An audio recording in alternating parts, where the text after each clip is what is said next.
Salutations, everybody. It is Matty here today, and welcome to episode 303 of the H.A.M Radio Podcast. Getting up there, man. It's crazy to think of this show's legacy and all the hosts we had and all the things that have changed. But anyway, as you can already tell by my intro, it's only I this week. And this episode is about to be probably the weirdest ham radio of all time because as I record this, I'm looking at my computer clock right now. It's 1:57 a.m. I am a night owl through and through. I do my best thinking at night. I do some of my best work at night.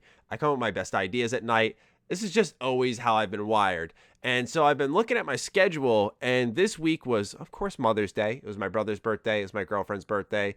And I am perfectly thrilled to celebrate all of them. But of course, we also have Mass Effect on top of that. I had to get my preview out. We had to get coverage ready for this weekend where we're going to have another Mass Effect video.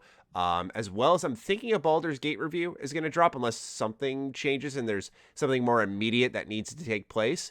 But yeah, this was a pretty busy week for me where this was my opening, being able to take some time to celebrate, breathe a little bit. This is my opening, and I know it may sound strange, but I was kind of oddly looking forward to it. I was looking forward to just having a late night podcast. You know, the house is dead quiet, the dogs are asleep, everything's nice and relaxed here. I originally was just going to cancel this week's episode, but I don't think it's fair that when my schedule gets hectic and we tried to record on Thursday, Dustin does Sacred Symbol, so he was not available. Karak wasn't available. And then I thought about Saturday, but Dustin wasn't available later in the day. It would have been better earlier. And by the time I would have gotten home Saturday, because like I said, I'm going to be celebrating my girlfriend's birthday, at that point in time, I would have thought it's too late. I would have been zapped. And I want to give you all a good show. And I know I'm capable of giving that to you here at 2 a.m. So trust me on that. You'll see. The product speaks for itself. Trust me. But I just didn't think it was fair that the audience had to suffer. And suffer's probably extreme. I'm sure you'll all live just fine. That's ridiculous to say. I didn't want the audience to miss an episode, though. I know a lot of you like these solo episodes. I've been trying to make them less frequent because I want them to be a special thing when they do pop up. You can usually tell by the length of the show. This one, of course, given the time, will probably run about an hour. We're going to try to be conscious of the sleep a little bit this time around. But yeah, I wanted to give you all a solo show. I didn't want to just leave. We've had such a long streak for this show. But I understand that with Ham Radio, you know, there have been sometimes Karak's missing, Dustin's missing, I was missing. This has just been a really fucking hectic year, man. It has been pretty wild when I really look back on it. And really the only other week that's going to be an issue, I'm just saying up front, is going to be the weekend of the 28th. I have a wedding to go to. Everything's landing on a Friday all of a sudden, which has not happened in the last like 4 years of my life. But yeah. So that's going to be happening then. We'll figure something out whether we record earlier or Karak and Dustin want to handle it. I always leave it up to them because they do this show for free. And granted, we're close friends, but I never want them to make them feel like they have to do it. I want them to want to do it.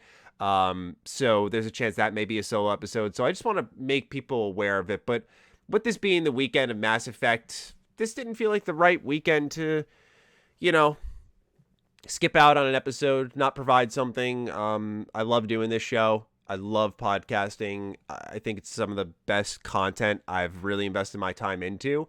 And kind of the dream is moving forward, like podcasting in my original content with some new stuff scattered in there. That's sort of the idea there. So we're kind of like a third of the way. We have a lot of established shows that are doing well.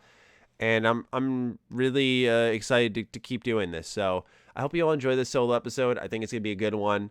We'll probably get philosophical at some point. I just can't help myself.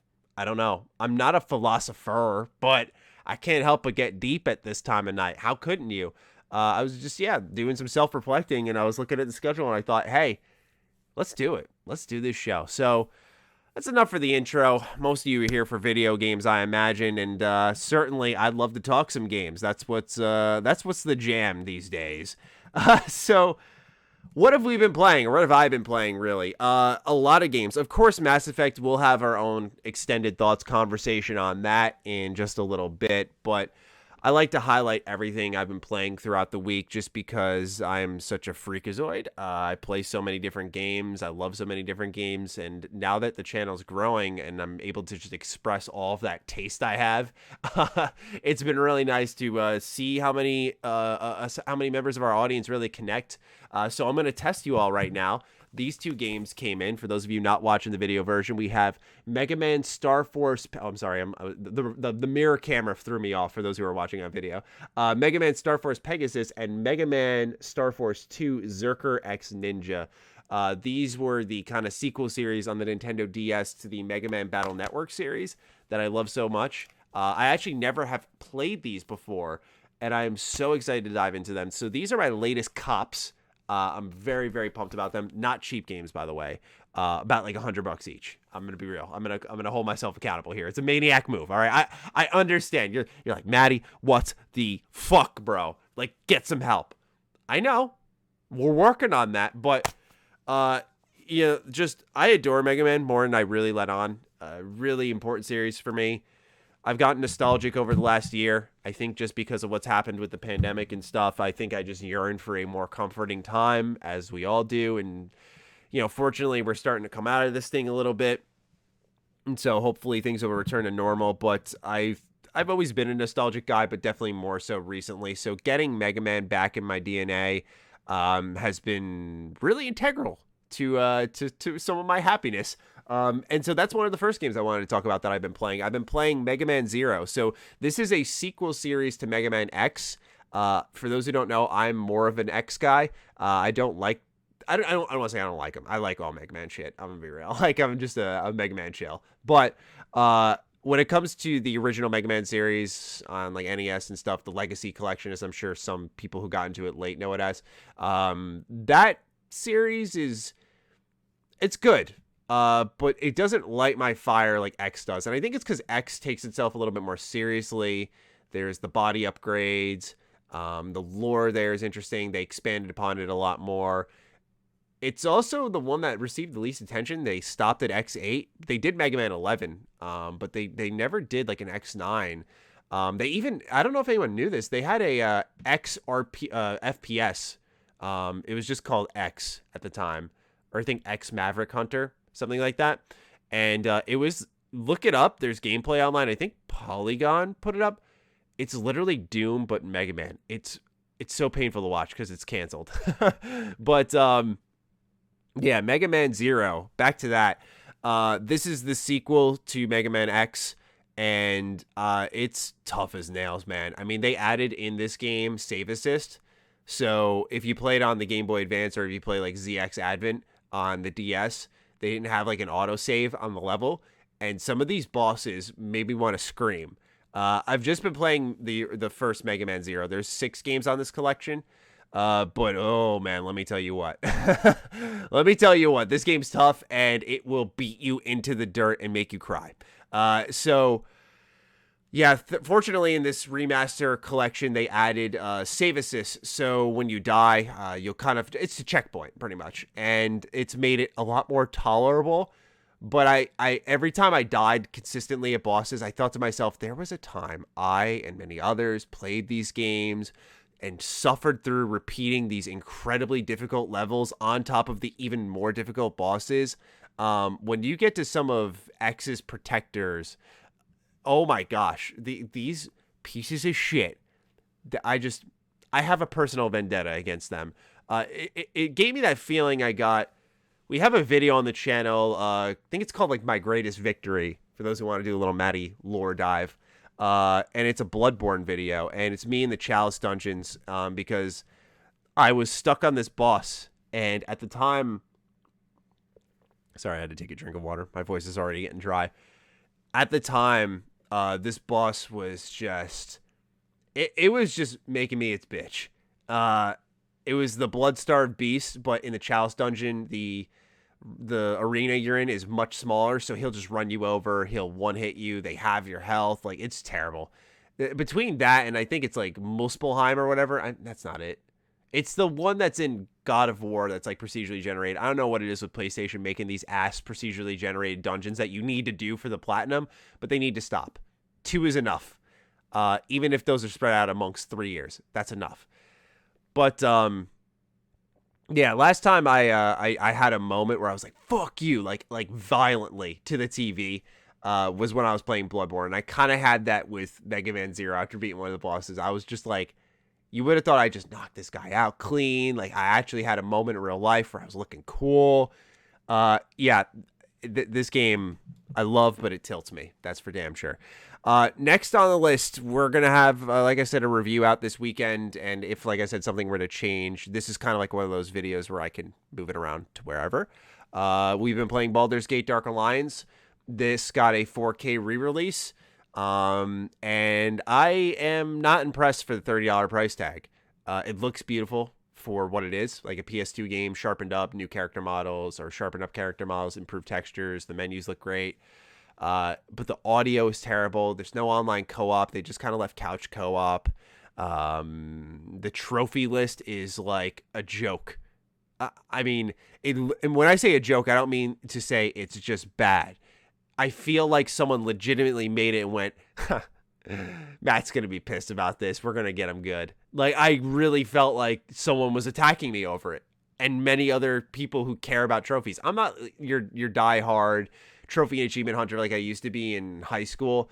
I typically do it as a love letter. But I think for these old games that get re-released, it's almost mandatory you have a full trophy list. Because when you do, it kind of adds that modern element to your old game. With Dark Alliance, they have 5 trophies, and 4 of them are beating the games on respective difficulty. So easy, medium, hard, and then extreme, and then there's something like you clear, and that's it. And I'm like, dude, there's I say in my review, there's like leveling up, there's builds you could do, beating the game with different classes, loot you could acquire, quests you could complete, like complete 5 quests. How fucking hard is that? I don't get it. I don't get it, especially knowing developers, and there's a point system for PlayStation, and that's how they implement achievements or trophies, and knowing that they just didn't make use of it. Ah, man, oh man, because like Colin of Sacred Symbols had talked about that a little bit. He had said I mean, look, if Baldur's Gate can get 5 trophies, but like Colin's Habroxia 2 can get like a full trophy list, and so can Twinbreaker. It's like, what the fuck's going on here? Like, it's up to the developer. They just make these bad lists. It's stupid. It's a point system where, like, you know, a bronze is this much and so on and so forth, and they just don't fully utilize it. And it blows my mind. Last on my list of things I'm playing, Resident Evil Village. Probably the one I should have started off with, because it's, you know, for those of you who are just like, man, what are these games he's talking about? I should have specified Dark Alliance. Baldur's Gate Dark Alliance is a isometric action RPG. We'll be actually talking about that in just a couple of topics, because it's pretty relevant to one of our news bits for this week. But Resident Evil Village, put about 4 hours into this so far. Haven't played it since. So if you've listened to Defining Duke, you'll know I said 4 hours there. Haven't played it since. For those who want my thoughts, I'm liking it. The first hour is bad. It's just so like disconnected. It's not creepy or tense. Like, that's where you're supposed to feel the most vulnerable, and it didn't really feel that way. I know some people like it because I think this game has some DNA from Resident Evil 4, and I am someone who's never played Resident Evil 4, so I think a lot of people see the village that you can explore and go like, wow, this is great. There's something about the kind of claustrophobic nature, I think, of the house in 7 that worked really well for me. And it felt like it made sense. Whereas the castle, I'm like, where even am I right now? But once you get to the castle, the game upgrades immensely. It's way more fun. It feels more Resident Evil-y, you know, acquiring all sorts of trinkets and unlocking secret doors and, you know, making every bullet count. But what I will say is kind of going back and playing all these Resident Evil games, one game that I have not given enough love to is Resident Evil 2 Remake. Wow. What a game. What a game. And I know some people are like, that's such a tired opinion. But as I play these newer ones, and as I really just mull on it and let that game marinate over the years, I think they just nailed the tension right. The level design was amazing. The upgrading, the replayability, the speed runs. Like, it's just such a great game that I definitely, like, in hindsight, I'm like, why wasn't that higher on my list for any type of Game of the Year talk? I don't know, because I'm not like a diehard Resident Evil fan, because as you can tell, I haven't played 4. I fucking love 5, though. Don't worry. Maddie's got good Resident Evil taste. I love 5. I love me some 5 co-op. Or probably, I think my favorite Resident Evil game is 5. I'll go that far to say it. I'll do it. I'll do it. All right? But I've noticed that a lot of people have Resident Evil hot takes, so maybe that's not too crazy of an opinion. I've seen some people say, like, 7's their favorite, 8's their favorite. Some people think 3's the best, 3 Remake even, which I know didn't get the most glowing reviews. So, hey, look, I think 5's amazing. And I've replayed 5 8 times. I mean, that's really not that high of a number, but for me, that's actually, is that an accurate number? Let me think. I'm trying to think. It was middle school, high school. It's got to be 10 plus actually now. Because I just remember I played it with like 3 more of my buddies who I've met in the last couple of years. Yeah. I've played this 10 plus times, somewhere in the 10 to 20 range. So I adore that game, but that does not blind me from enjoying other Resident Evil titles. As I said, I loved Resident Evil 7. I played and beat that 3 times. Madhouse difficulty was awesome. I loved how they changed the little things with the level. But like I said, the house kind of clicked with me more. Village is still great. I kind of like its sense of goofiness. I think it gets in connection with stuff that Resident Evil 7 was really missing, because I don't think it was supposed to be a Resident Evil game at first, which is kind of interesting, right? Because it shows what does a Resident... you could have fooled me, right, is what I'm more so saying, because then you start asking yourself, what does a Resident Evil game really need to be called Resident Evil? Does it just need undead monsters, low supplies, and good scares? It's like, is that all? And of course, like, humanity messing with something to create these creatures. Is that all that's really needed? With Village, though, like I said, it gets in touch with that more wacky side of things. I don't want to spoil something, but let's just say Ethan is like this. You've probably seen the memes online about the first aid medication that he pours on his hand. And let's just say that this thing can even put limbs back together. And when I saw that, I was like, I actually was in a Discord call with my buddy. I went, that's so fucking stupid. And he was in the middle of talking about something, so he thought I was talking to him. He's like, what the? Dude, what? You know, Matt, that's toxic. And I was like, no. I just watched a man put his limb back on through a drink. Yes, it really happened. So there's wild stuff like that, but then I can't sit here and go, Resident Evil 5 is my favorite, while Chris Redfield, like, punches a boulder into lava to get around the level. Like, Resident Evil has always had that kind of ridiculous nature to it. So I love it for that. I accept it for that. I will admit, though, it was an adjustment. Getting the upgrades and stuff, that's more Resident Evil 4. There's a lot of Resident Evil 4 DNA here that I think people are going to really dig. For me, I like it. I'm not done with it yet, so I don't want to make a definitive call. But I so far like 7 more, but this is still really strong. And I will say, as it went on, I liked it more and more, which is something I didn't experience with 7. 7 I played, loved immediately, and loved the whole way through. This has been a build-up. So, because we started so low, right? I started off and I was like, I don't like this. Like, the first hour, I was like, this is weird because I don't like this. I expected this to be I'm going to like this at minimum. But just to say flat out, I think this village is dumb.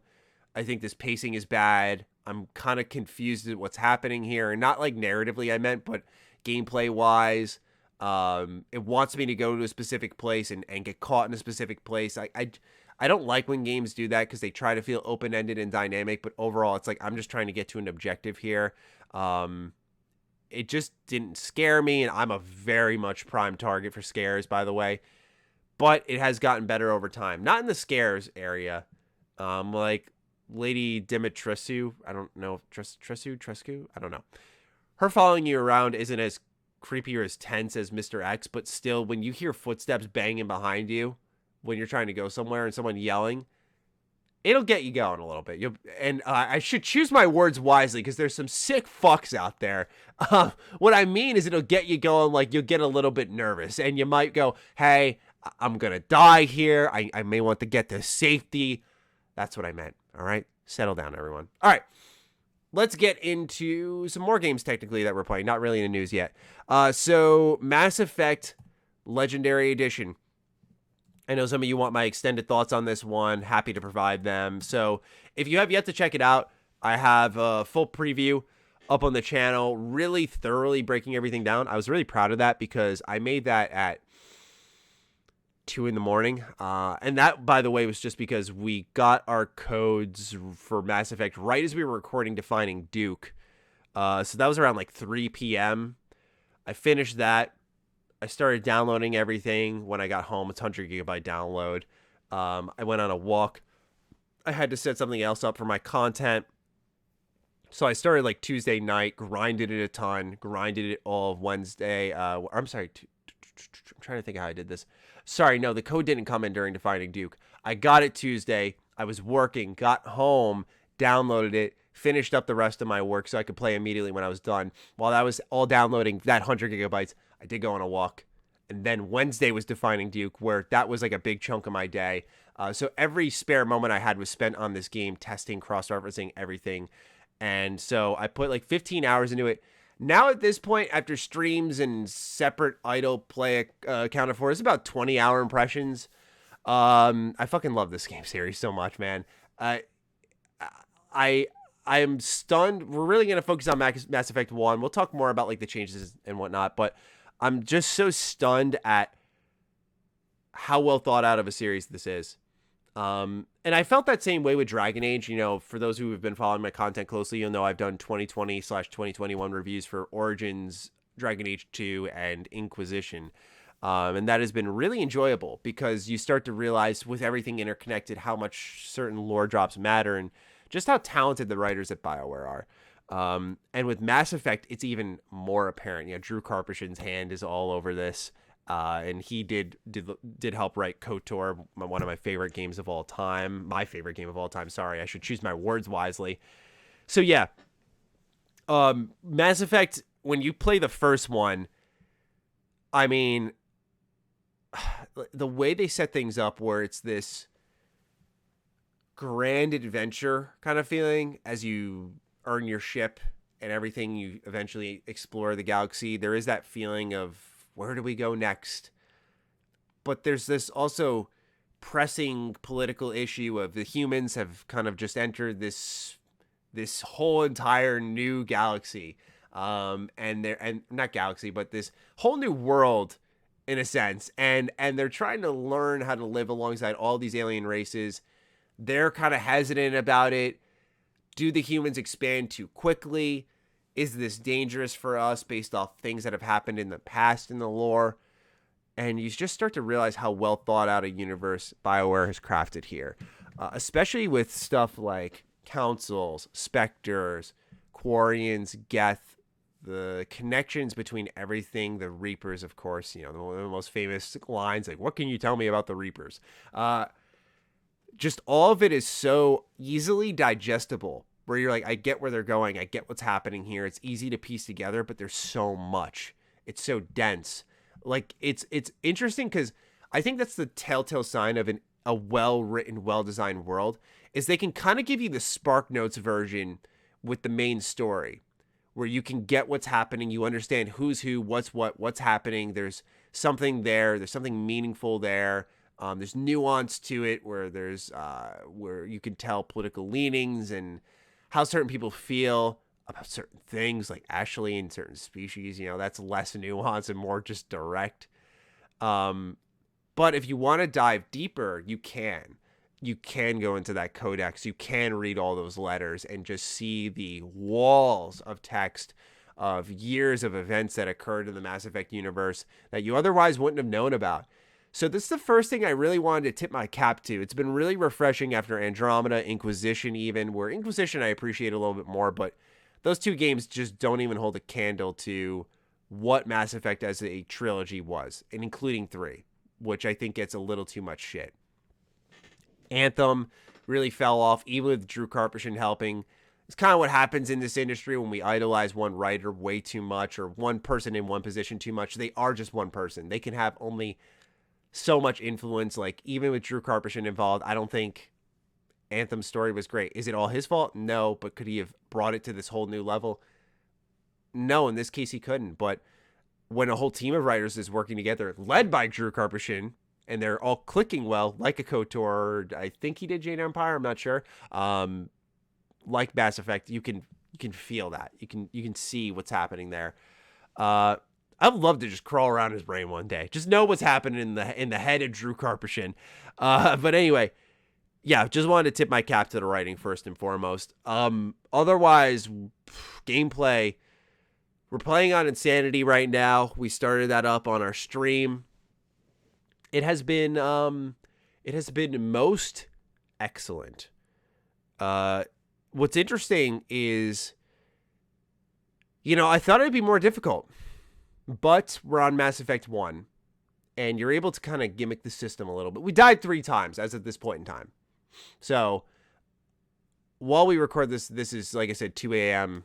Friday. I'm going to do another stream because I really want to.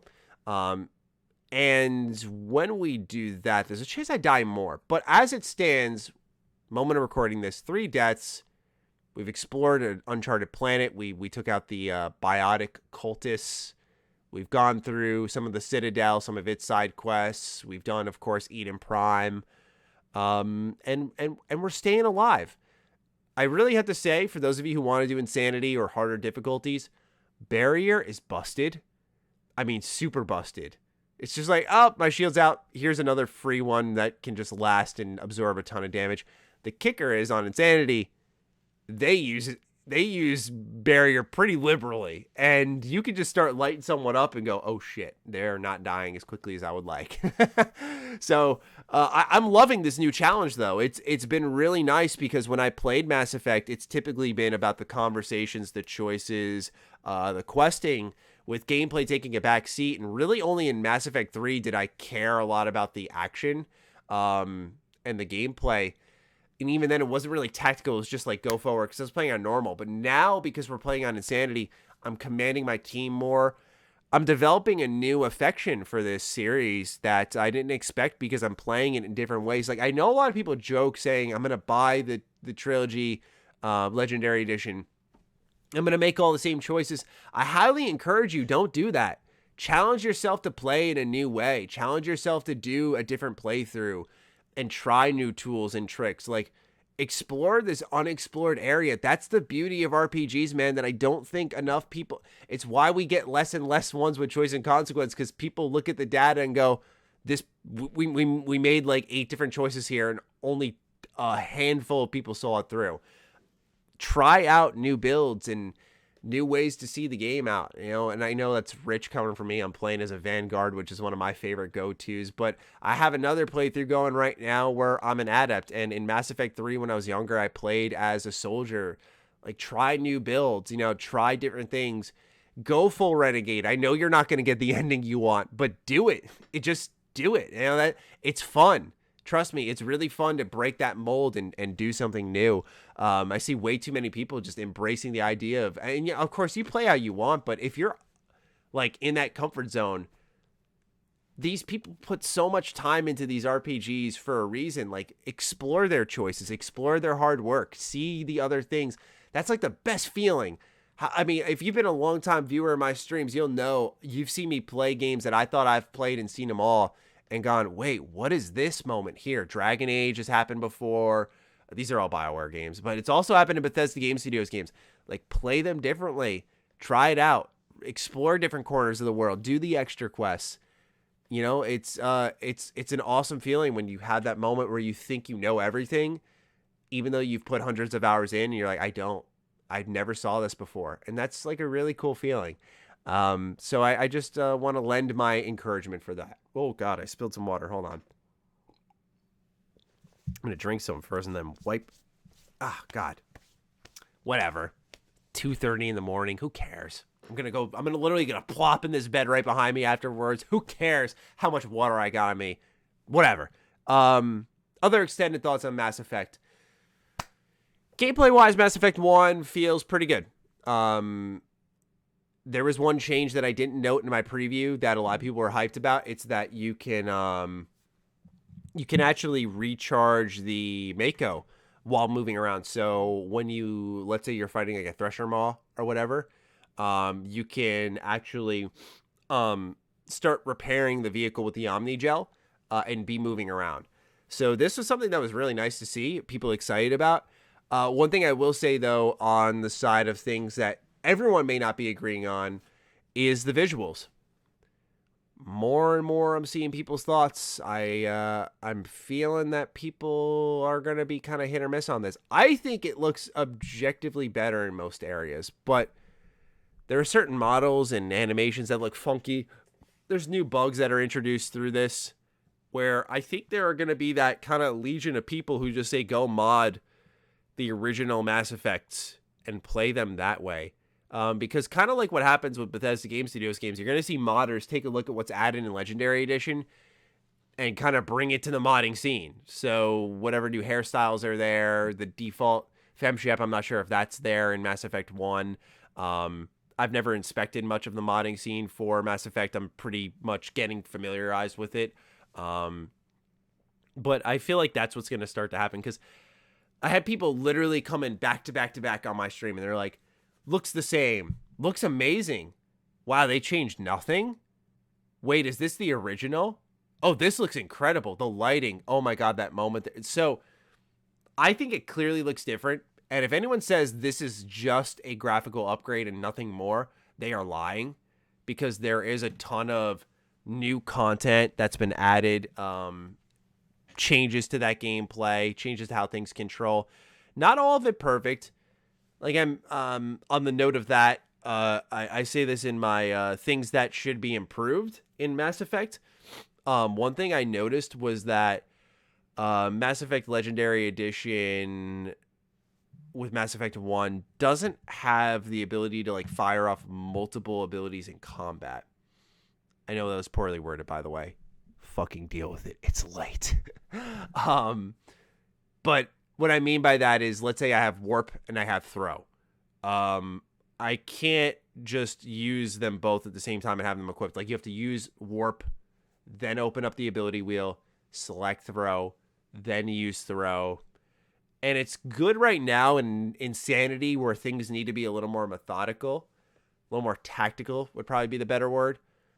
But with something of a casual player who wants to do easy, normal, whatever, I do think that they may be annoyed by that. Of course, that's a thing in the past once you get to Mass Effect 2, where they're like Y and RB, and I think Mass Effect 3 is RB, LB, and both of them together. So they just keep evolving it more and more, but you may feel some age.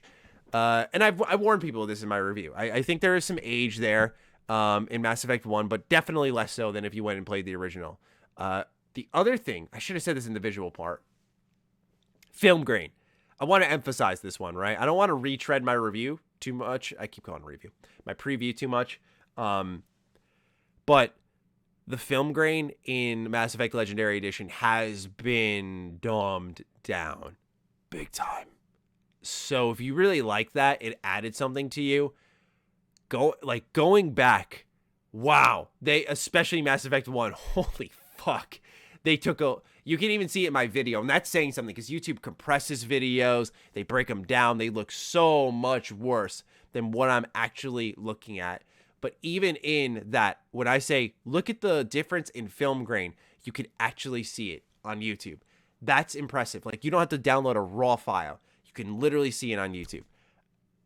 I've never really seen that before. So that is a testament to how much they have dumbed down the film grain. For some people, that's great news. In Mass Effect Legendary Edition, there's literally an option that says, turn it on. And because I went to go look to make sure, and it was on. And I thought, wow, so it's on, and it looks like this. And this is Mass Effect 1 Legendary Edition. So really something that I'll be curious to see how it shakes out with the Mass Effect community. We'll continue to monitor that. Otherwise, Mass Effect 2 and 3, haven't put as much hands-on time with them.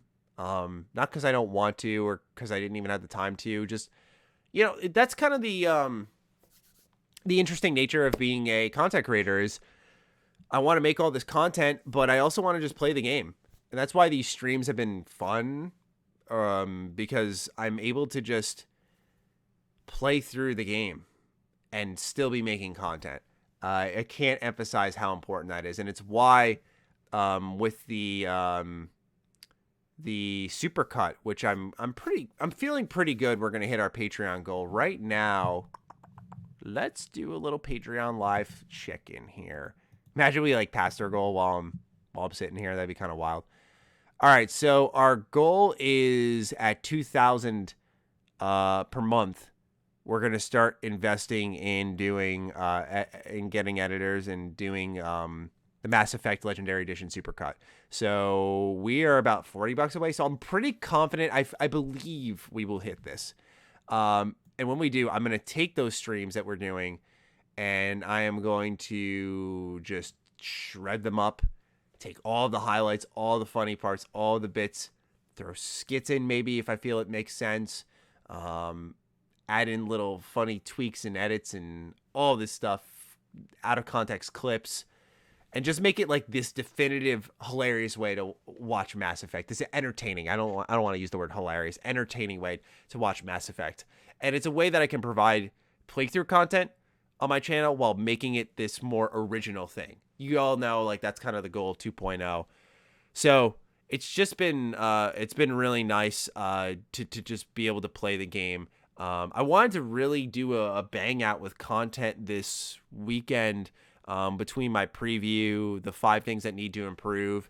And I was trying to think of like one more thing because I knew this podcast would be Mass Effect themed. And I was like, what do I want to talk about? So I think I'm just going to wait and play the patient game, play the long game. There's definitely more when it comes to Mass Effect that we'll be talking about. So I want to make sure that I don't get caught up in that game of like wanting to give you just a lot at once. I'm a big believer in obviously providing daily content, but making sure that it's quality and of value, where even if this is a weekend, which should be all Mass Effect, that I'm going to drop that quality Baldur's Gate Dark Alliance 2021 review and hopefully, an audience will pick that up, because I think it's important that we don't lose ourselves all in just one thing.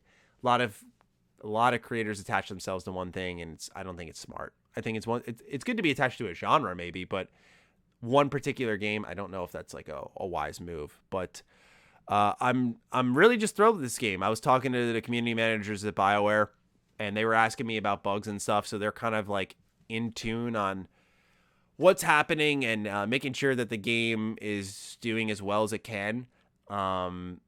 They were checking for some of the bugs I reported in my video specifically, and what's interesting is I also noted one bug I experienced in my stream was that rather I didn't experience it in my stream. I experienced it off camera on my Series X, where a quest was not triggering and activating, which then going into my PS5 version for my stream, it was activating. So that is something that they're looking into on top of. I mentioned the audio bug. I mentioned that I was clipping through the wall in Novaria, and that was like really weird. I'd never seen that before. So it's good that they're on top of it, but it is a little frustrating that it got injected anyway with some new bugs. Anything else to add? It's just a good time. It's good to have a game that I can go to, play, cover, talk about, stream, and it is a main part of our channel, and it will do well. It's a really, really comforting feeling. Especially because I love it. I love, or I'm interested in most things I speak about here on the channel, because that's like, I would go crazy if I just talked about shit I didn't like.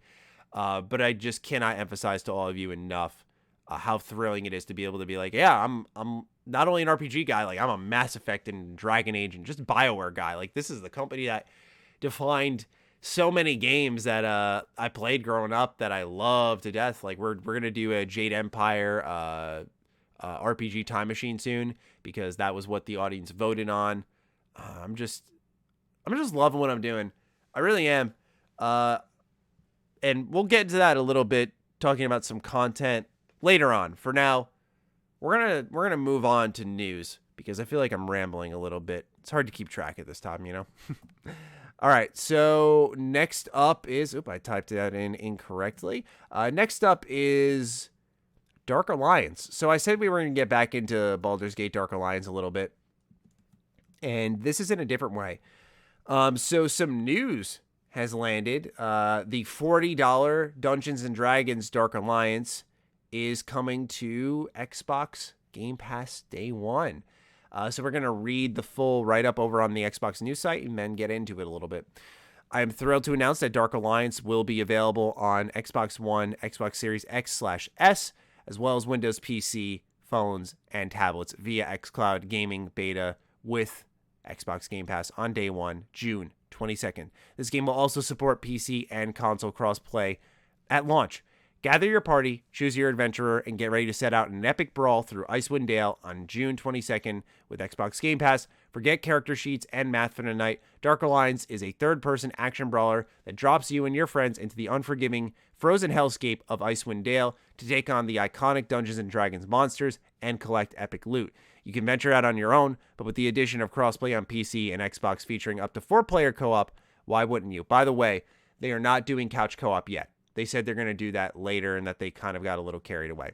Dark Alliance lets you choose from 4 iconic heroes, the Companions of the Hall, Drizzt, Kati Bree, Brunor, and Wolfgar. I don't fucking know, man. With over 40 or 50 different moves, special abilities, and team attacks.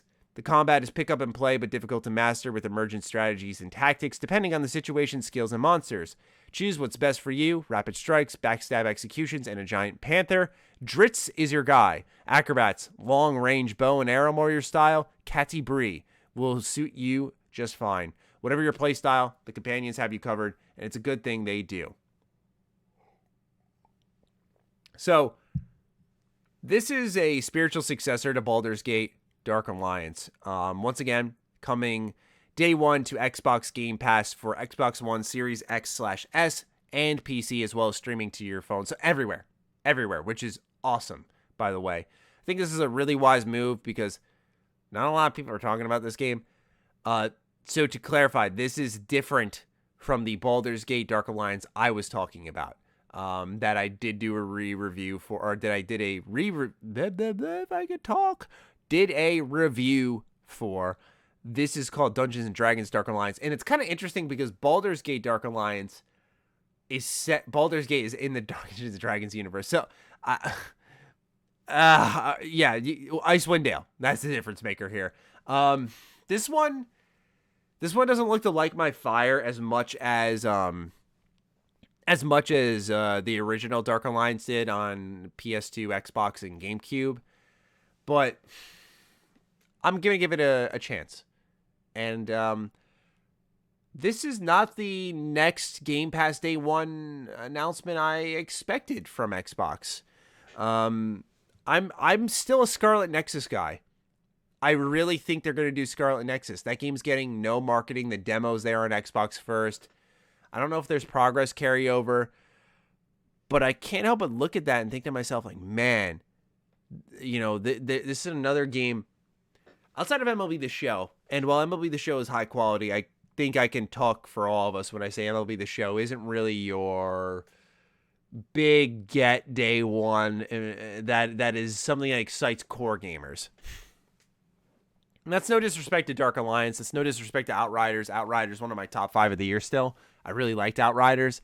But of course, Outriders came with some really big flaws and issues. MLB The Show kind of out of that bunch. And then I'm not expecting much from Dark Alliance. Not that it's going to be bad, but it doesn't look like anything great. I'd like to see Xbox get something day one that's third party that is like a huge deal. I know the common link has been Battlefield. I don't know where that rumor started from, but I hear that a lot. I see it a lot. And I feel like I sound ungrateful here. So let me just hit the pause button on where I was going and just say it's not that. I'm happy to play this. I'm happy to download this. Just like anything else that comes to Game Pass that I'm interested in, I will download it, give it a chance, play it, try it out, all that good stuff. They just added like Psychonauts, Final Fantasy 10 and 10-2. Like, I'm hyped. Like, they're adding good shit to it. But I'd like to see them, you know, get the big fish, right? Get a Judgment maybe, because they've been working with Sega. Get a, let's see here. I mean, they have their own big fish, right? With Halo Infinite and Starfield. Fill out the calendar a little bit more. So, like, I would have thought Resident Evil Village would have been that big fish. That's what I was thinking for a little bit until the contract that, I don't know if that ended up being real or fake, but it was still good food for thought. But until that contract leaked, that's when I started changing my tune on if Resident Evil Village would have been a successful Game Pass game. Because what we're seeing now is Outriders was like a number 2 seller for its release month. MLB The Show was a top 3 seller for its release month. And that was on PlayStation. So these games are still selling incredibly well, even though Game Pass is a thing. You could argue with, I think, both those games, though, was the timing of their release was in a really dry period. But less so MLB The Show, more so Outriders. But yeah, this one is a smaller get. Let's be honest with ourselves. This is a $40 game. This isn't like a $60 game. So there's a little less money saved there. So that's why I do anticipate another deal. And what's interesting is this is June 22nd. And then my theory of Scarlet Nexus, that's June 25th. E3 is before both of those. Would be quite the month for Xbox if they said, hey, here's 2 games coming out this month as well. Kind of like what they did in April. 2 games coming out this month. You don't got to buy them. I'm all about that. So that would change the conversation a little bit. But as it stands, cool. A lot of people were like, I thought Matty would be all over this, making a video about it. It's just that there wasn't, I don't like to talk about just one thing in my news, right? If you've noticed anything, I like to do like 3-4 topics, and that's why my subtitles are always like this, and more. Like I like to just have a lot for you because time is one of the biggest luxuries. So I want to make sure that when you're spending time, I'm not milking out. Like I guess, yeah, to hold myself accountable, I didn't really feel I was milking, but in hindsight, I think it was, where I would do these news videos that were like 5 minutes long. And then I just take like 8 different topics and split them up. Instead of making like one big Bethesda news video, I would just make like 15 and spread them all out. And it was good for the work cycle, and it worked well, and it built the channel, and I was happy with it. Because what I used to do is I'd take one Friday and I'd go in from 11 to 11 and just work on all those videos for the week, render them all out, schedule them, make their thumbnails, and then I just peace out for the week.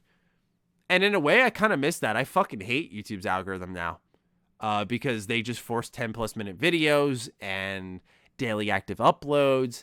I'd love it if I knew my channel could perform as well now as it would a week from now if I didn't upload. Yeah, I'd like definitely take my time more often.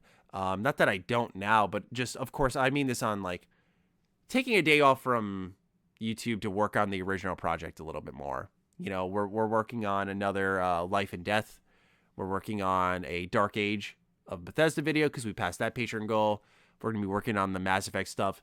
Being able to take some time off from, you know, the grind of YouTube to tinker with this content more, to me, that sounds really appealing. And YouTube doesn't really allow that. So I do, miss those days sometimes, but it's just not realistic.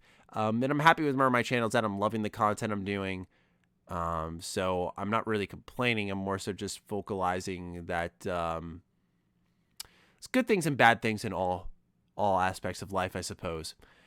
Such as Dark Alliance being brought on the Game Pass, Not much more to say about that, though. But yeah, just know this is not the Dark Alliance that I reviewed. It is a different one, and it does not look like it has that same spark to it. We'll see. I'm open to it. I am curious about it. All right. This next one's not news. I wanted to have a little chat with the audience about kind of now that we've dove in and out of talks on content. Let me take a sip of water first.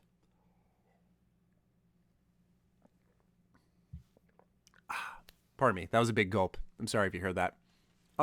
So I wanted to talk about the status of game previews. I put out a mini Twitter thread, and I wanted to bring some attention to it. So I was talking about, here, let me just go ahead. Actually, no, I don't need to read the Twitter thread. You can go look it up if you're curious. So what I've noticed with game previews is they tend to nowadays be watching. So what happens is I'm seeing creators of all kinds going, I've seen for 3 games this year that I can think of. I watched an hour of Ratchet and Clank. I just saw gameplay for Mass Effect.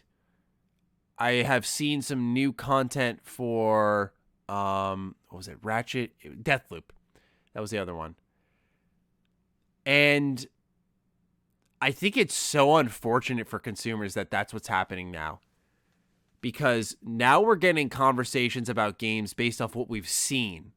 You don't get to have the intimate, like, here's what I played, here's how it felt, here's what moments stuck out to me as a player.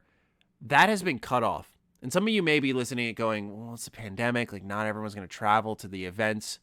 Yes, suppressed events have been closed down, but there have been companies like Ubisoft, like Square Enix, whatever the fuck, I don't know, that have figured it out. So they do low latency streams where I tested out Immortals Phoenix Rising. I tested out Assassin's Creed Valhalla.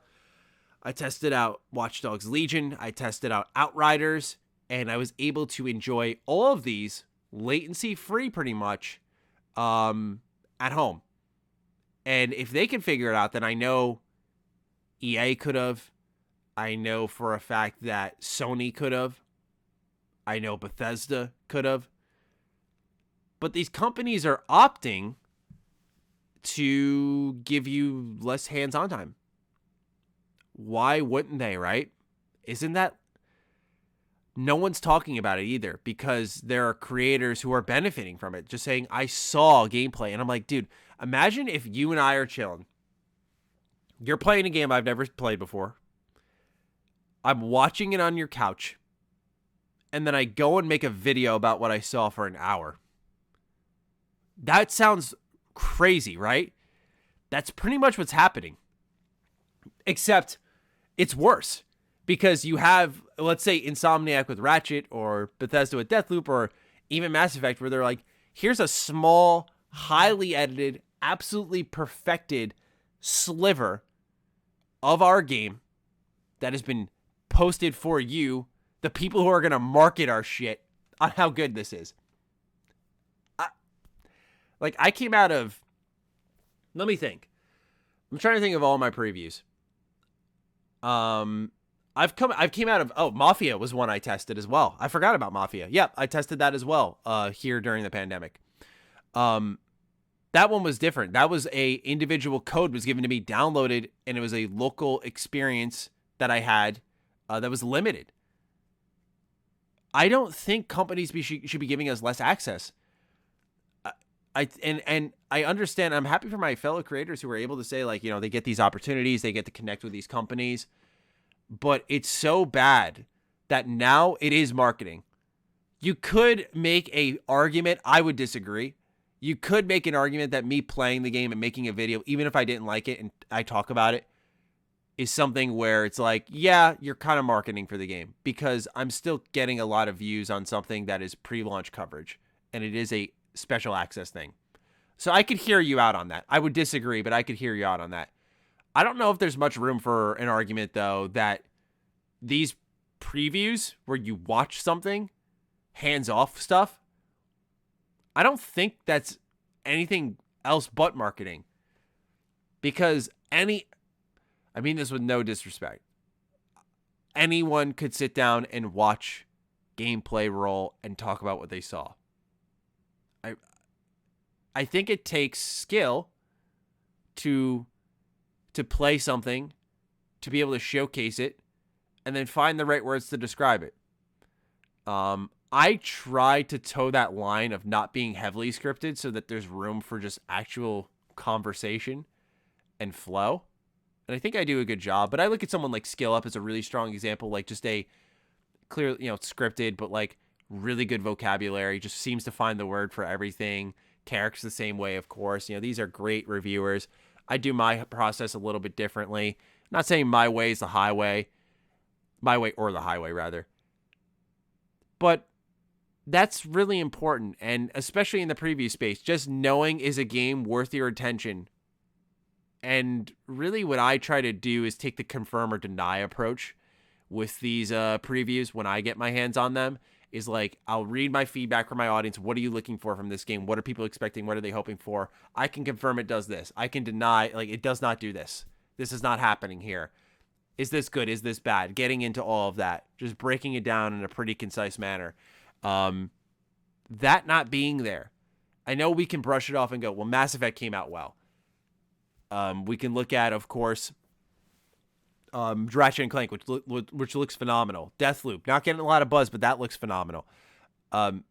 So I know there's less concern because the game that got a lot of previews, Cyberpunk, came out pretty busted.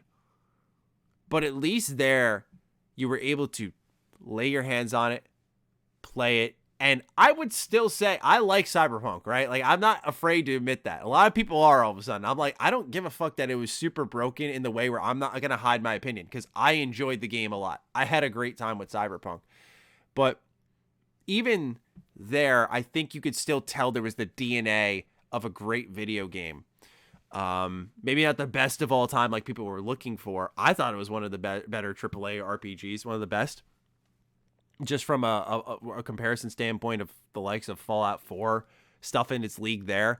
There wasn't really a steep bar to cross when you look at it for like 3D RPGs. You know, the Outer Worlds is really strong. I'd say it was Outer Worlds I liked more than Cyberpunk, but I digress. My point being is that, you know, I understand the argument that, you know, these hands-on can maybe not be that great because a lot of people really fucking gassed up Cyberpunk before launch. And I know some people were like, you gassed it up. I'm like, I covered the fucking news, buddy. Like, there's a difference between talking about a game and being excited on my own and people who played it and were like, this is going to be the best shit of all time. It's a huge fucking difference there. And I get really tired of people trying to like cast blame. I don't know. The Cyberpunk situation is just toxic. So I kind of treat it as an outlier, but I just wanted to highlight this for people. Pay attention to what you're listening to. Not because these creators should be distrusted. That's not at all what I'm suggesting. A lot of people do a great job. I just named a couple of people who I think do. Be careful what you listen to in the sense of, like, pay attention to the wording. Like, if someone says, I saw gameplay, I'd tab out. No offense to anyone. But I have no interest in hearing what you saw. Because you, right there, the consumer, can go ahead, download one of the trailers, freeze frame through it all, frame by frame, see what's there, and see just like anyone else on the internet could. I think it's a really ridiculous thing. Like, if anyone ever invited me and said, like, Maddie, you want to come check out Starfield? Come watch some gameplay. I would say no. It would be hard to because I'm like, damn, Starfield. But if there's gameplay out there and they were going to release that gameplay like they did with Ratchet, then it's like, why? Like, what early, like, what I was able to record my video a day in advance, I'll just fucking do it the day of. You know, it's tough. It's tough. I get it because as a creator, like, yeah, you want that opportunity because it drives traffic. But, I don't know. Even in a situation like Starfield, you know, yeah, it's tough to say no, but like, what is the point? What are you gaining there? I saw something. So I'd probably just make a video like, here's what I think of what people saw. I don't know. Because at that point, it's like, what's the conversation really? Are we really having one? I don't know. I wanted to put it on people's radars, making sure everyone's, you know, paying close attention. Last bit of news, we'll get into the patron questions. Wow, it's almost 3 a.m. This is wild. This is a wild time. I'm living my best life right now. inXile, FPS RPG. I kind of wanted to cover this news because it's not news. I thought it was hilarious. So this won't be long at all, actually. So IGN posted inXile Entertainment hints at FPS RPG for Xbox. So in response to what should I play next from the Xbox Twitter account, inXile tweeted new FPS RPG. And so people are like, ooh, what's going on? Oh my God. And a lot of news sites covered it because even though this has been knowledge for a while, no one's paying attention, I guess. So what I did was make sure I wasn't going insane. And I found a tweet from Clobril, which was January 6th, 2021. And this tweet is of a job listing. inXile is looking for an art director to work on their ambitious first-person AAA RPG running on Unreal Engine 5 to help the team transform that direction into mind-blowing game visuals. Sorry. So I guess the shooting part of things was new. First-person AAA RPG. So I don't know. I assumed like shooting had to be there if it was first-person, but This has been around for a while. There's been rumors floating of a steampunk thing. So I know a lot of people wanted me to talk about this, but it's one of those awkward situations I sort of mentioned on Defining Duke about when Jeff Grubb started to talk about, hey, Lucasfilm Games and Xbox have a potential partnership ongoing. And I was the one who broke that story April 24th, I think it was. And Jeff talked about it May the 4th. And I was like, I'm not interested in talking about news that isn't news. I know there's like a window, like a 3-day period, maybe that you could allow that discussion to be open and get to it if you're late or whatever. But especially in the case of me breaking it, it's like, I'm not going to go back and fucking like, oh, you've all heard it now. Let me just say the same thing I said 10 days ago. I can't help when people aren't listening. But in the case of this, it's just like, well, we've talked about this. It's hype. It's great. I'm looking forward to inXile's next project. They killed it with Wasteland 3, one of the best RPGs you can play. Go download if you're a Game Pass owner. You will not regret it. It's online co-op. And I have no doubt in my mind they're going to blow us away. They get choice and consequence more than probably anybody. I'd say even more than Larian. Larian does amazing work in world building and writing and just like tickling your brain with the most elegant words of all time. But just inXile's just like, how can we break our game constantly with choices? And to know they're going to say like, let's make a AAA kind of version of that. That's going to be fucking sweet. I trust them so much with choice because they have Brian Fargo at the helm. Brian Fargo loves reactions in his games. So I believe they're absolutely going to do that. And I cannot wait to see it. But once again, what hasn't been said here. So I don't see it say that with an ego either. Like, yeah, just news sites are late on this. They're really late on this. And it shows that not a lot of people are paying attention. I don't know. I can't help that though. People should be held accountable, especially if they're working in this space. All right. That's all I got to say on that. Let's talk patron questions. So we got a decent amount this week. Pretty hyped about this. I know Felix Check is our first write-in. Here we are. Okay. Oh, what the hell? I guess there's a new update for Discord. And so, all right. I believe was it Felix Check? No, it was not Felix Check. I apologize. It is Sean Mason who writes in starting off saying, Returnal has overtaken Hitman for my game of the year. Just that. So just know that's where Sean Mason stands. Okay. Next, we've got Beanie J. Oh, Beanie J, like Beanie EJ. I get it. Beanie J 86. Aloha, Maddie, Karak, and Dustin. Hopefully you're all there. Sorry. I feel bad. I hope you all enjoy these solo shows. I try to make it work where, you know, even though the schedules get chaotic, that you still get an episode and it doesn't feel like it's throwaway. Like, I feel like I put a quality thing together. Long-time listener, new patron here with some Starfield/Bethesda questions. Thank you. I once again, to those of you who are like new patrons, we've had a lot of you. Thank you so much. It's like crazy to really think about how much we've grown. There have been some conflicting news the past few days that makes me question both Starfield's release date and even its potential quality. For example, today, a seemingly legit piece of concept art leaked, which Juice had pointed out may be linked to Bethesda's webpage.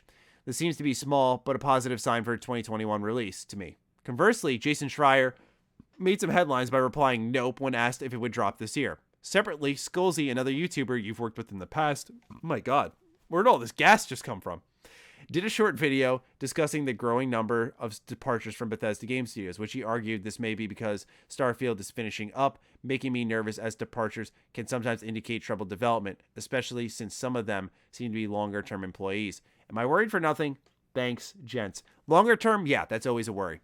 I always think that's a worry because if I am cozy at a job for a while, it's either I'm leaving because I want to challenge myself creatively, but if I have a family, I probably want to find a new way to do that without uplifting everyone's life. If you have an established family. So that can be a little concerning. Bethesda hasn't been known for a toxic work culture or crunch culture. It's one thing I really like about them. I think they do a good job treating their staff well. It's the reason they have such a high retention rate. Like in their company's history, they've only lost like 130 employees. That's really good. That's really, really, really good. Bethesda Game Studios, by the way, that's like over 2 plus decades. That is fucking amazing. 100 people. That's crazy. Cannot emphasize that enough. So yeah, the worry of like long-standing employees leaving to me is always a little bit concerning with Bethesda Game Studios, but if they're leaving for new opportunities, then that's great. I think that's great. That means there's people who are creatively energized. Jason Schreier was just giving his opinion on it. He even said that himself. He was just like, yeah, just my thoughts on it. I know he knows probably more than most, but I think all of us are aware that development is pretty tough right now. But I think most aren't aware of how long this game's been in development for. I think it's going to come out this year. I really do. They're going to at least push for it, market it this way, and if they cannot release it, they will delay it. But I think they're going to go for it, and you should expect to at least see it this year. That much is for sure. It's at least at that point ready enough. So thank you for writing in, Beanie. I was going to cover the Starfield stuff in this podcast, but I honestly just felt like it's a better fit in that video, and we would talk about the new Starfield stuff in the coming week in another video. Once Starfield solidifies itself and it has more news, we'll throw it in here, of course. But right now with rumors and speculation and stuff, unless it's something major like the gameplay screenshots, we won't really dive into it too much. Pen and Pants up next. What up, Ham Bros? I have a technical question for all of you. Oh boy, it's me on my own with a tech question. Here we go. I want to record gameplay and audio of my friend and I playing a local co-op game while both of us are in the same room. What should my setup be? Or what should I be using? Okay, so I can actually do this. Elgato for gameplay capture, a microphone like this one I'm using right here. This is a Blue Yeti. You could just set this up between both of you. There's a mode on the back that you can use, which has different directional inputs. So there's one that like directly goes into the mic. There's one that's sort of like half. There's one that's totally like making a circumference. It's not the right word, but you know what I'm talking about. It's going around the microphone, so anyone from any angle is being picked up. Probably that mode would be best for you. Use that, flip on Audacity, do a sync of some kind. What I tend to do when I've recorded Humanity's Worst Games, what I'll do is I will pause the game. I'll start the recording of my gameplay. I'll start the recording of my audio, and then I'll do an audio countdown. I'll go like 3, 2, 1, and then I will say like pause button, and I'll unpause the game.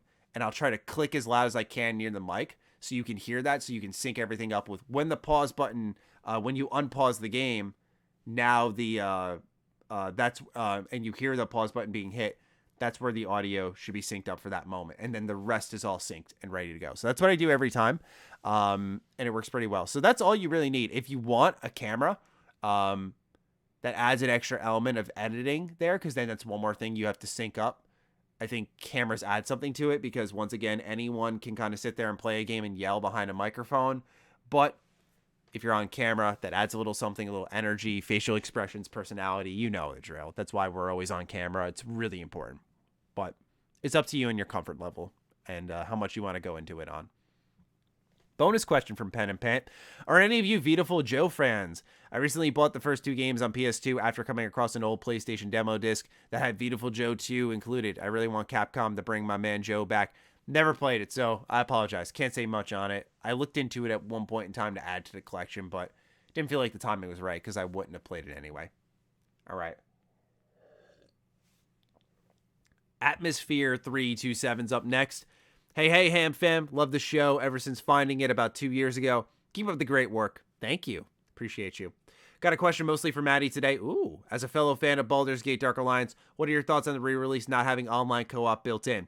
I saw the other day that a PC port is supposed to be in the work for later this year, which will support online through Steam. Do you think they'll update console versions with this feature in the future? Or could there be some sort of programming limitations preventing them from doing so? Thanks. So what I'm guessing with you saying that is that maybe they wanted to get this out before Dark Alliance with the Game Pass release, where they wanted to get a player base there. It's the only thing I can think of. The reason I say that is this seems like no one was expecting this, demanding this. This could have released in August if that's when things were ready. I don't think the game would have done better now versus then. So unless they had to get it, that had to be it. Because, yeah, I thought that was a really stupid omission, as I said earlier. But maybe they do that. I think if they're doing it for PC, it might be because PC couch co-op is not like a really common thing. But it also depends how much it costs them to update it, certify it.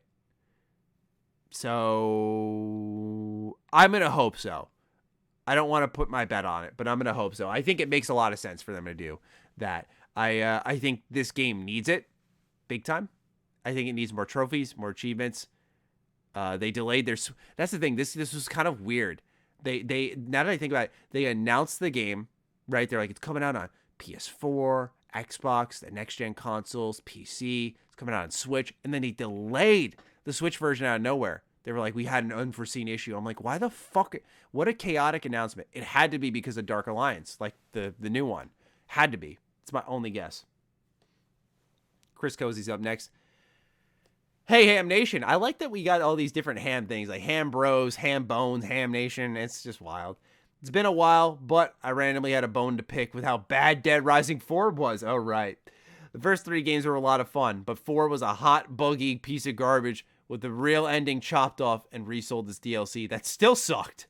I would love a Dead Rising 5 that redeems the series, though. Do you guys have any franchises that dropped the ball recently that you want to see a new game from, aside from the more obvious ones like Mass Effect?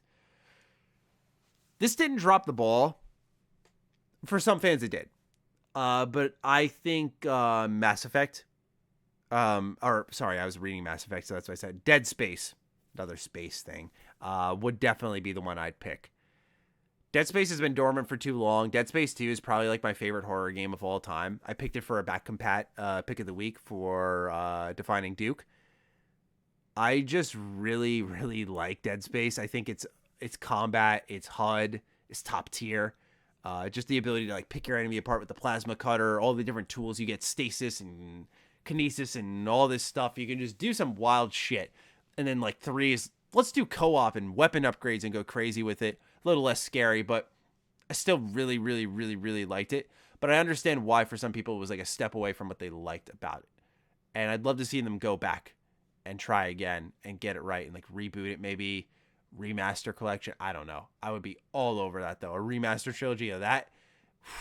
Dead Space Legendary Edition. Dragon Age Legendary Edition. Mwah, that too. But here's the thing. Dragon Age has less issues in my opinion. Like Inquisition would be the one that I would change the most. I made a whole video about this, so I feel like I'm repeating myself, but I'm going off track. That's what I'd like personally, Chris. Jay Lopez, what's going on? Hey, Ham Squad. My question today has to do with your careers as gamers and reviewers. Just curious, what do you guys think about or tell yourself when you're having a rough day at the job? Any mantras or perspectives that keep you in mind on a hard day to keep you from quitting? Second question, favorite candy. Personally, mine is Sour Patch Watermelon. Hands down to the best. Ooh. Mine, I'm going to quickly answer that, M&M's. Pretzel M&M's. Fucking bomb. Cold. Frozen. Normal. Whatever. Delicious. Put them in ice cream. I don't care. Fucking delicious. Absolutely love them. Not a big candy guy either. So for me, I always need something savory. Love salts. So yeah, that'd be my pick. If I'm having a rough day at the job, what do I tell myself? Couple of things. I look at this picture of my grandma. I had this whole setup with my grandma over here. We have a cross with some of her ashes in it. Her tea thing here. I have a mug that says, at Mimi, the answer is always yes. I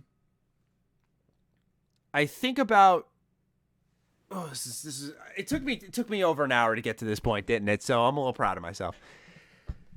I gotta lean back, pick up the mic. This is just, I need to get comfortable.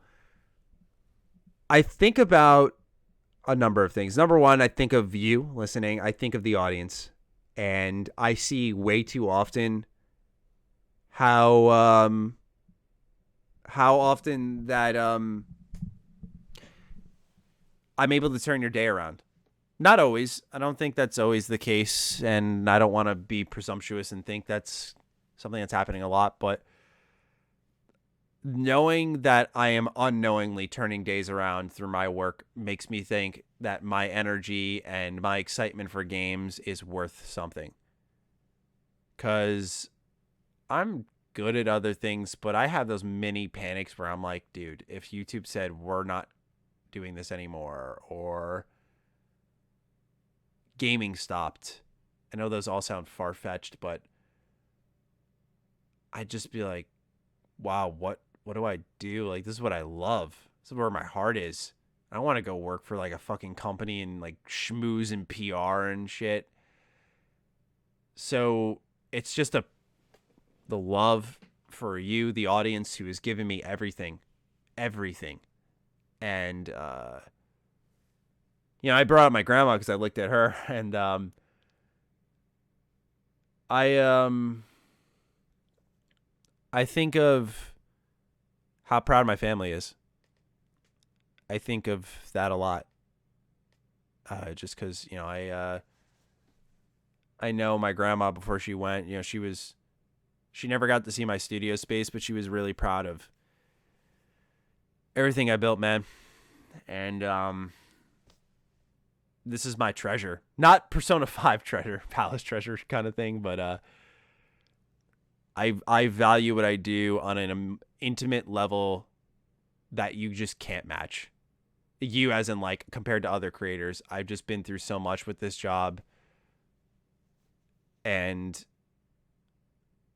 I think of my mom, how often she tells me she's proud of me, and my dad giving me hugs, my brother, my grandma especially. I'd come home from PAX, report to her. She'd be like, give me the report. I'd go over her house and I'd sit down and tell her about the games I tested, even if she had no idea what the fuck Wasteland 3 was when I tested that. That was the last PAX I went to. I was able to tell her about that. SpongeBob, tested out, Destroy All Humans. Tell her about the games I collected. And she's just like, I'm so proud of you. You did this all on your own, man. And it's really hard to talk about, just because she had such an impact on me, man. And my girlfriend as well. I just think of the people who are proud of me, where it's like, I may not be proud of myself at times, but these people are, my audience is, and it's sometimes hard to get that through text on screen. It's sometimes hard to feel that way when you like bust your ass and you feel like your voice gets swamped. And, like, I don't want to turn into that person who's like, I'm outspoken, but I'm not like, so like my brand is not outspoken. It's like, I just am an outspoken person. Like, I will speak my mind. But I kind of lost my train of thought there a little bit. So I apologize if I'm not picking up the original thought. Just knowing that what I do matters means a lot to me. And so I try to harness that energy each and every day. It's why I'm here. It's 3:14 in the morning. It's why I'm here doing this now. Some people call it workaholic, and to an extent it is, and I admit it is, and I'm working on it, but I don't know if there's one other thing in the world I would want to be doing at 3:14 in the morning than this show. It's not because anyone's putting a gun to my head and telling me to go do it. It's like, I give a fuck. And it's because my audience shows they care. Like, it doesn't feel like an act. Oh, what I was saying earlier. It's hard to sometimes get that feeling through text on screen. One thing that really kept me afloat were those kind of, those meetups at like conventions and stuff where someone could be like, dude, you got me through a tough time. Just seeing a face there, seeing someone who is like really excited, not just like, hey, what's up? But like, oh my God, it's you.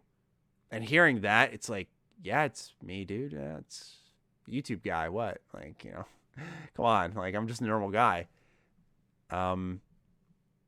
Those are really big pick-me-ups, but yeah, sorry if I got too deep on that. It's just, I love what I do. I think more than a lot of people realize, even those close to me. Because I'll complain sometimes like, fuck, I'm exhausted. I'm tired. But it's this like gratifying, like Karak would probably make a sex joke here. It's this gratifying fatigue at times. Like tomorrow I'll wake up. I know I'll be a little tired from this, but it's worth it. I don't know what else to say. Sean Mason's up next. Hey, sexy boys. On Monday, before the start of my first period class, my students were discussing where they would like to travel to. One of them brought up wanting to travel to Washington State. Upon hearing this, another student was vehement that there was no such state named Washington. It was at this time everyone in the room turned and stared at her with a look of, "Are you fucking kidding me?" on their faces. So my question is, what is something you said that has garnered a similar reaction? Best, Sean M. Sean, I love these. Please, obviously write in with whatever you want, but please keep these up. It brings me back to high school a little bit because I look back on high school fondly, right? My brain is filter out all of the fucking garbage that occurred. So I look back on high school fondly, and just seeing write-ups like this, it's like, yeah. Something I've said that has turned heads like that. I'm sure that has happened on many occasions. I can think of moments that people have been looking at me when stupid shit was going down, like I skipped history class for 2 weeks, and me coming in. A couple of meetings in the next 2 weeks. Please stop, Siri. Give it a rest. What is that shit? Anyway, what was I saying? Oh, so, I skipped history class for 2 fucking weeks straight, and I walked in and my teacher literally was like, "Yo, Matt, not to put you on the spot." He was nice about it. He's like, "Not to put you on the spot, but, where were you?" And, the class chuckled. I'm like, "Sorry." And he's like, "Yeah, but that's not where you were. Like, are you okay?" I'm like, "Yeah, I just didn't, show up." I just said it to him straight because that's kind of the person I've always been, unfortunately. And, he was just like, "We'll talk after class." There's that awkward moment of, wow, I'm such a fucking idiot. And I responded from there, and I talked to my English teacher as well, and they really kind of lit the fire under my ass, which made me into a better student, but leading into college. But as for a time I've said something so mind-bogglingly dumb, I think I've turned heads on my opinions on Pizza Hut. I like the $20 box a lot, and my friends are like, "What the fuck did you just say?" There's got to be something I've legitimately said that is dumb. I do say dumb things. I'm not immune to it. Am I protecting myself this much? I don't know a time I've said something that's fucking stupid. There's got to be something, Matt. Dig deep here.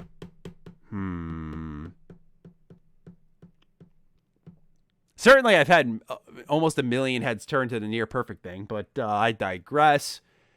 It's not really a moment in a room. I try to be socially aware. So, I don't. That's all I got for you. I skipped history class.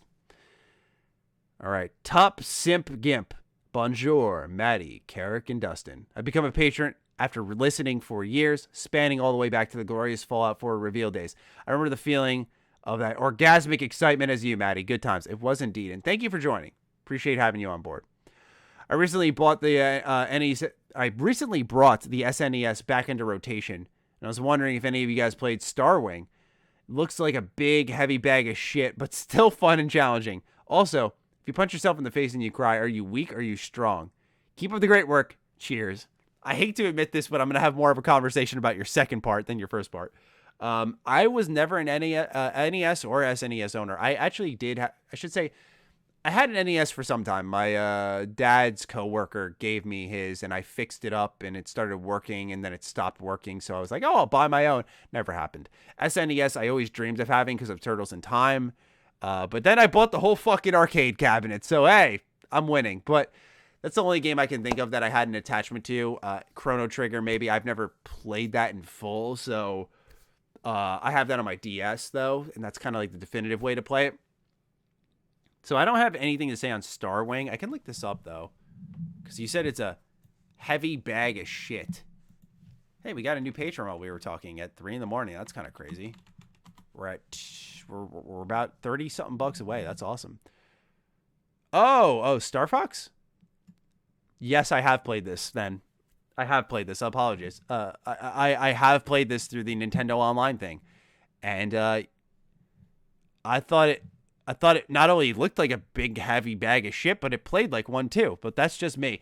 As for punching myself in the face and if I'm crying, am I weak or strong? I think it's only strong, right? You were strong enough to make yourself cry.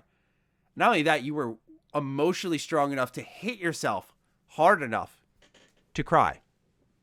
Because usually it's like, if I get hit or if something hurts, I don't start to cry. I usually go like, ow, oh, fuck. Like, I get angry. Like, I get pissed at myself. I don't know if I'd start crying. If someone hit me, though, hard enough, maybe. Holzer 19 is our next rating. Got a bit of a chicken or the egg question here. What came first? Did people stop caring about couch co-op, or did developers decide it wasn't worth the money to make? The answer could obviously be the former, but most people I talk to say they miss the good old days of local multiplayer. Also, Maddie, are the stars aligning for a Tortorella return for NYC? Holzer, I fucking pray not. I pray not. Sports talk for those who don't care. I pray Tortorella is not coming back to New York. I don't think they'll do it. I refuse to believe they will.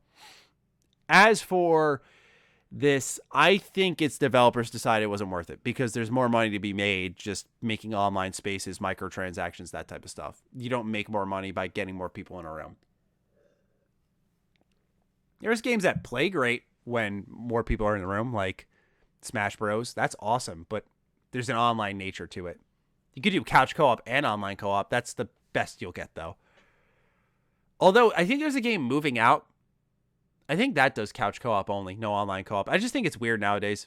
I just, especially in a post-pandemic world, we're currently in the pandemic, but when we're in a post-pandemic world, like, people are going to say, like, why wouldn't you want both?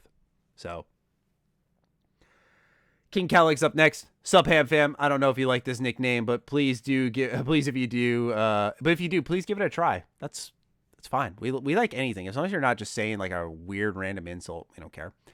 It's your boy, King Calig, and I just have 2 relatively short questions to ask. All right, sounds good. Firstly, if you guys have played through all of the classes from SWTOR, what was your favorite class to play through based on personal criteria? And secondly, this is a more broad question, by the way, what is your top gaming moment of the last decade where you've played a game and gone, holy fucking shit, this is the best thing I've ever played, /seen in my life? Thanks for answering my questions. I bid you all have the most fantabulous Sunday with simple pleasures and platitudes, keeping you in a soulful stupor with the grandiloquence. Oh, fuck, this is another word I can't read. Of the Ham Radio Podcast, sparkling through your proud grins and sprightly hearts as you see your arduous labor pay off with each of you getting the love and recognition you deserve. P.S. Ed Mubarak. Sorry, did I say that right? I don't want to be culturally insensitive. I'm Muslim, so we just celebrate our religious holiday. Hi, Maddie from the future here. So I wanted to come back to this part here after a night's rest and make sure I fixed my pronunciation and say Eid Mubarak to anyone in our audience who is celebrating. Sorry again for completely butchering how I said it originally. So favorite class for SWTOR, I'm going to say I'm trying to think of the name right now. Not the Trooper. Imperial Spy. Is that the right one? Imperial Agent? You know what I'm talking about. That one just had a really interesting story. Good vibe to it. Dark. Well written. Liked it a lot. I don't really have a particular class when it comes to gameplay because I don't play like PvP and all that shit. It's just a PvE game to me. So that would be mine. As for my holy fucking shit, this is the best thing I've ever played /seen. Ending of Persona 5 Royal. The whole third semester and ending of that game was like this is one of the greatest things I will ever play in my lifetime. Like, it'll never be wiped away. It was probably the one of the few times I felt so certain. I was like, this is up there with like a KOTOR kind of love. Maybe I won't play it as often because it's not that digestible 20, 30 hour thing. It's a full dedication to like 100+ hours of content. But it is the most memorable game I played last generation for sure, and it will be one of the most memorable games I play for a long time, and it will influence my work. Anyway, hopefully that answered both of your questions. King Calig, Ed Mobar. I wish I could. I'm sorry. I feel so like rude about it too. Please feel free to correct me, but I just wanted to wish you a Eid Mubarak. But anyway. Big D-Man's up next. We have 3 questions left. Hello, boys. I have 2 questions. 1, how many licks does it take to get to the center of a Tootsie Pop? I'm going to say 2 million. If you're just 2 million, like, that, I think that's fair. 2nd, do you think as technology improves, will we ever get an Elder Scrolls one day that's all of Tamriel, like Daggerfall, but with modern graphics and not not empty spaces everywhere? And they can they just keep updating it more, adding more land and even continents like ESO? Yeah, I was gonna say I actually had this conversation on As Always which this will be live around the same. Yeah, it'll be live the same week. So feel free to check that out. On the As Always podcast, we were talking about Elder Scrolls 6, and I was saying, like, Todd Howard said they're waiting for technology, but I think it's in like a grand war, grand battle kind of way. I don't think it's a situation, although it would be cool, like ESO, where they're just like, let's do all of Tamriel. That'd be sick, though. But I'm sure, yeah, with procedural generation, as it improves and as you can do stuff like with Unreal Engine 5, where they're allowing you to just like take an object like this game case and just like scan it in, and it's now an object in the game, and I don't have to model it. I can just place it. I think really what it is about the programming hurdles that have to be taken into account. That's just tough to imagine, though. All right. Last question here. Bearded Panda writes in, felicitations and congratulations, Marty, Carrot, and Justin. You've all finally broke me. I became a patron of Last Stand Media so I can have more podcasts to listen to at work as I drove my truck to and fro. That's a good investment, by the way. If you are like constantly driving and stuff, you know, I would love for you to sign up for my Patreon as well. But check out Last Stand Media because, I mean, between Defining Duke, Secret Symbols, and, of course, Knockback, there's just a lot of shit that you can listen to for $1. Here's my question. What is something that took you longer than you'd like to admit to learn was real or fake? For me, it was narwhals. It wasn't until 23 that my wife found out and corrected my incorrect belief that narwhals were fantasy creatures due to the fact that the only time I heard of narwhals was in the movie Elf, when Buddy was in the North Pole saying goodbye to all his friends who were helper elves and snowmen and shit. I took a large L that day. Oh, man. Something that took me way too long in life to learn. I have a YouTube one. I'll think of a normal life one, but I have a YouTube one. So there's this app called TubeBuddy that pretty much everyone uses. It's a third-party app that can like analyze your keyword skills, do your SEO rankings, and all that stuff. There is a copy tags thing. So part of what helps get your video searched in the rankings is your tags, right? Like, you know, MrMattyPlays review, Mass Effect review, Mass Effect gameplay, you know, that type of stuff, keywords, things people are searching. I did not know that there is just a button you click that copies fucking all of them, and then you can just paste them. So every video, I wrote them all out for years. And I'm talking about recurrent topics, right? Like if I'm talking about Starfield, I might add a different one here or there, but most of them are going to be the same. And I'd fucking write them all out. And it would take minutes and minutes. I've lost hours of my life doing this in total. So that one for sure. Other thing is, I could not believe that tossing some water or a little milk in scrambled eggs makes all the fucking difference in the world. Huge difference. I'm in the mood for eggs right now. I would love to go make some eggs. Those are the best ones I got right now. Like things that just, wow, I should have known that. Yeah, that's what I've got for y'all. So that does it for episode 303 of the Ham Radio Podcast. Hour and a half. Fuck. It's 3:30. I hope you all understand. I'm just going to wrap this one up and go to bed. I hope you all enjoyed. Hope you appreciated this episode. I wanted to make sure I provide for you. Regardless of the situation, you know, you all provide for me so much, so it's my pleasure to provide a show for you. With that, I'll talk with all of you very soon in future videos and more podcast episodes, all that good stuff, all right? Take good care of yourselves. I'll talk with you soon. Stay sexy, stay active. I love you all. Peace.